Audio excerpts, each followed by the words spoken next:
Okay, so in this video, we're going to go over fairly quickly the l293d. And what that is, that's an integrated circuit that allows you to control the speed and direction of a DC motor.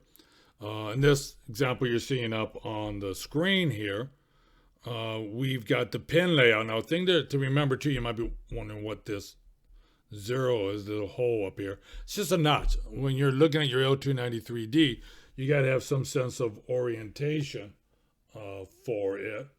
And when I get the video going and show you the motor, I'll show you what I mean by that. And so we're just going to, it just goes around. So it's going to go through 1 through 16 counterclockwise. Your EN1, that controls the speed of the DC motor.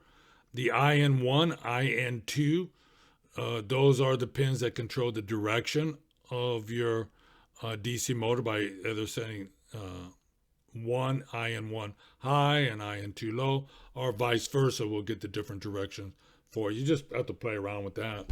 Out 1, out 2, those are your connections to your motors. It really doesn't matter which pin you're bringing in from the DC motor, because you can programmatically change the direction. Your 0V, that's going to be a voltage, 0 voltage, and that's your ground. You got to make sure that you're grounding everything to your Arduino as well.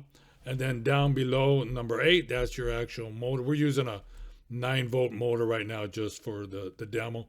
And then this up here, pin 16, that's coming in the 5-volt from the Arduino. The rest of them is just for a second motor. You can control 2 motors with it. Down below, I've got the layout in table form for you, so you can see it refer. And again, it's a matter of just getting the wires in, following the layouts. If I switch over here, we've got the Arduino. I did this in Tinkercad. We've got everything laid out. You see the 5 volts coming here, and that 5 volts is enabling pin 16. That's power to the chip. The orange wire is our pulse width modulation pin, number 9. And what that does, most digital pins are off on. When you see the little tilde, that means you can vary the voltage going to it, and that's how you control the speed. And then again with 8 and 7 here, you just flip the high-low for the direction. You can see here my connections from the motors coming down. And again, that doesn't matter which is which positive, because you, again, programmatically, you can switch direction you want. Here's our 9-volt battery. Now make sure with the ground on the 9-volt, we're going to the common ground with the Arduino Nano. That's pretty much it. Let's go and take a look at our code. Here on our code, we're going to go up and we will declare some global variables, EN1, IN1, IN2, what pins those are equal to, 9, 8, and 7. And our setup, we set the pin mode for all 3 as output. We initialize motors to off, and that's pretty straightforward, just a clean slate here. If you got them low, your motors are off. In our loop, we're going through and setting the motor speed, and I've got it high here as 255. Your motor, your pin can go 0 to 255. Direction, you can see high, low, and again, if you want to switch your directions, just switch to high and low.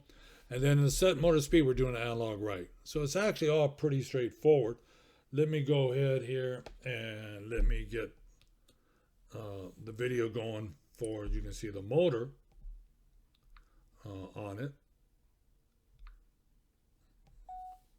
All right, so here, the l293, we got the board, you got the layout. I'm going to go ahead and just plug it. I've already loaded the code up to this. We'll just power this up, and you can see the motor spinning. So it's all really straightforward. It's just a matter of doing it, playing around with it a bit. And this is just a quick intro that'll lead us into the other labs with the bicopter and the quadcopter. All right, so let me go ahead and kill this one.